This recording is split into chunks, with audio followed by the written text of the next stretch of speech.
weliba gaarigu wuxuu u waday si xowli ah markaas waxaa ugu tala gashay inaa idishid gaariga tartiib iiga wad xitaa gaariga markaas askari jiif ah ku tagna markaas wuxuu dhahay dil iska dhaafee adi waxaa mudan tahay inta lagu din kor in lagu ceebeeyo waxa meeshaan u taagan tahay oo laamiyadan u taagan tahay wax walba u sameynaysid waa dhiirinaan hadii gabdhaha qaar oo kal muuqaal laga qaban lahaay meesan dhici lahayn inaad meedii soo istaagtid sidoo kale muuqaalku waxa ku jira miriqdaada la weynaa waa sax waxa iigu hanjabay ereygaas uu adeegsaday nin aan u maleynaa inuu yahay taliyaha jagboontiyada baaraha kiiskeyga waa u sheegay markii la soo qabanayo waxa dhahay hooyo ahay breastfeeding sameeyaa naasayga caana ka daadanayo waxa u baahanahay gabadheeda markaas uu dhahay ma waxa maqashay xeer ilaalinta inaysan aqbali karin hooyo nuujinayso sidaas darteed waxa ku qoraaba yaraatay ma jirto igu dhahay waxa jira adiga ilmo yar oo awaalid u tahay oo markii lagu xiraayay ahaysatay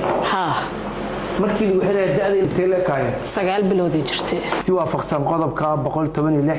faqradiisa koowaad waxay maxkamaddu ku dhigeysan doontaa wareysiga eedeysane Saadiyo Macalin Cali Xasan Saadiyo maxkamadda soo istaag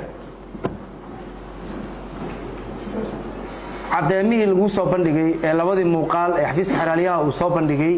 inaad si kooban uga warbixiso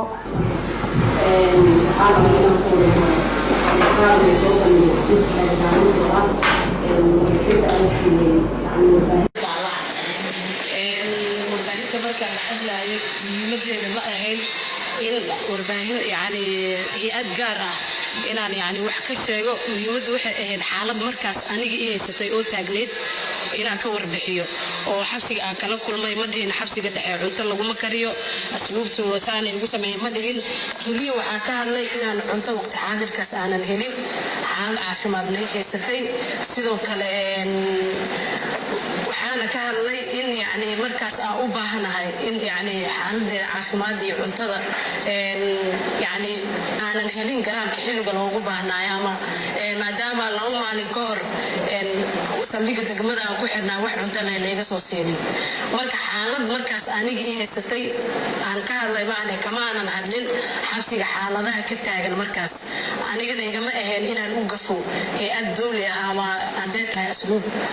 mid kale oo rabo inaan ka hadlo waxa waaye videoga soo bandhigeen oo ah booliska mudane gudoomiye maxkamadda hore gobolka Banaadir waa ka sheegay tan haddana waxa ku cadeynaya horta baaraha kiiskeyga markii labaad oo baariga naqanaya mar aan ugu xiray ii sheegay saldhigga degmada Hodan markii kadibna maxkamadda gobolka Banaadir way sii deysay marka muuqaalkaas ay soo bandhigeen maxkamadda marka 12 Abriil la xiray ayaa la tusay waana la igu fasaxay ma ahayn marka hadeertaan la soo xiray inaad duubay ama ka hor inaad duumaysan xuriyadeed intaan helin ka hor muuqaalaha waa kadib la soo xiray midii ad booliiskana ma ahayn inaad yani hay'ad gaar ah oo booliis ah oo maxalli oo dawladeed inaad u gafo ma ahayn laakiin handadaad iga iimaanaysay markaas shakhsiyaad gaar ah oo ka tirsan hay'adaha dawladda mid kamid ah ayay taasaan keentay inaad muuqaalkaas duuba hadii uu yahay Nuurdiin Bigsho ah baaraha kiiskeyga oo markii labaad noqon doono baaraha kiiskeyga marka koowaad ee maxkamadda la horgeeyay maxkamadda gobolka Banaadir ay fasaxday markaas ayuu ugu hanjabay maxkamadda gobolka Banaadir waa ka sheegay markii hore mar labaad oo baari ii naqdeen uu ugu hanjabay inuu yani kufsi yani damacsiyihiin asiga intii ma la shaqeeyo wuxuu ugu dhahay waa ku soo laalaabatay يعني saldhigyada gobolka Banaadir in lagu qabto hadii muuqaal laga duubi lahaa ama lagu farxumeen lahaa ma ku dhiiran lahayn ina kaamir soo istaagtid oo aad wax sheegtid marka waxaan dhan u sameynaysid waxa waaye faar lagama haayo faar micnaheedu waxa waaye muuqaal aan shaxdar lagama haayo waay marka aniga markana keenay oo i keenay maxkamadda oo i keenay kaligiisu ahaa gaariga kaligiisa ay ugu soo wada qof kale manala jirin ani asiga bis yani qof saddexaad nalama jirin markaas waa markuu hadalkii dhahay markuu celinayna waliba gaariga wuxuu u waday si xowli ah markaas waxa ugu tala gashay inaa idishid gaariga tartiib iiga wad xitaa gaariga markaas askari jiif ah ku tagna markaas wuxuu dhahay dil iska dhaafee adi waxa mudan tahay inta lagu din kor in lagu ceebeeyo oo yani gabar waxa meeshaan u taagan tahay oo laamiyadan u taagan tahay wax walba u sameynaysid waa dhiirinaan haddii gabdhaha qaar oo kale muuqaal laga qaban lahaa meesan dhici lahayn inaad meedii soo istaagtid sidoo kale muuqaalku waxa ku jira miriqdaada la weynaa waa sax waxa iigu hanjabay ereygaas oo adeegsaday nin aan u maleynaa inuu yahay taliyaha jagboontiyada waxaa la yiraahdaa Cabdi Cali ereygaas oo ii adeegsaday markaa joognay saldhigga degmada Xamar Jajab wuxuu dhahay gabadhan haddii ani awood u lahaan lahaa in liigu soo wareejiyo kaxda ayaa geel lahaa miriqdeeda la weyn lahaa ereygaas miriqdeeda la weyn lahaa ii adeegsaday isla taa bedelkeeda Cabdi Cali maalinta saxiixa warqada oo nala keenay maxkamadda waa diiday warqada inaa saxiixo arbaaxso igu dhuftay sidoo kale si cadeemo waxa ahay oo la ii soo diray oo leedahay waa lagu kufsanaa waa lagu jirdilaa miriqdaada la weynaa marka cadeemii ay ogaadeen inaa haay baaraha kiiskeyga wuxuu qabtay asiga iyo nin kale taliye ku xigeenka degmada Kaxda saldhigga degmada Kaxda teleefankeyga qabteen wixii teleefan ku jir dhan waa dileedeen teleefankeyga hadda xaaladda hadii la baar wax xog ay ama wax ay kuma jir ayaga kulli wada tirtireen ayadoo maxkamadda tiri hadii ay awoodi weys in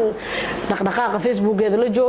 la joojin waay anaga yani u qoreeno warqad ogolaasho marka ayadoo warqad ogolaasho aysan يعني محكمة سوقر أي تليفون كيجا وحاسة من إنه بارين وحيد دن أركان مركي عدين أكو هاي وذا ترترين مرك مقال كاس وصح وحكينا وعبسي يهيسي مركز أو مركي وجوه رئيسي نور الدين بيكشو يوهن جب إنه كوفسي يعني فرحمين يعني شحدرة دوبي دو يعني أو يجو سمين دونه. بحاجة أديك المير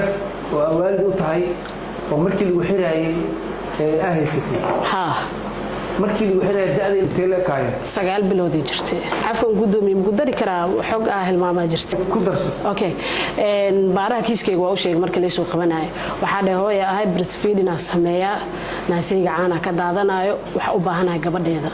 markaasuu dhaay ma waxa maqashay xeer ilaalinta inaysan aqbali karin hooyo jinayso sidaas darteed waxa ku qoraaba yaraatay ma jirto igu dhahay waliba waxa dhahay xitaa kiniini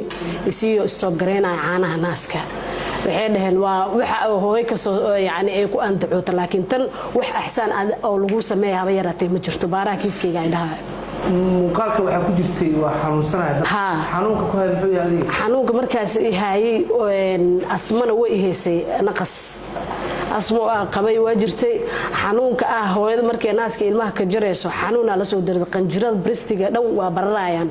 xanuunkaasna waa ihayay waan sheegay ayagoo aan wax dabiib aanan ka helin saldhigga degmada Xamar Jajab ama baarahayga kiiska aan u sheegay neef miyaa qabtaa neef qabaha ilaa goorma qabtaa marka gabadha uurkeeda yeeshay yani igula dhacday waa iska fadhiis kartaa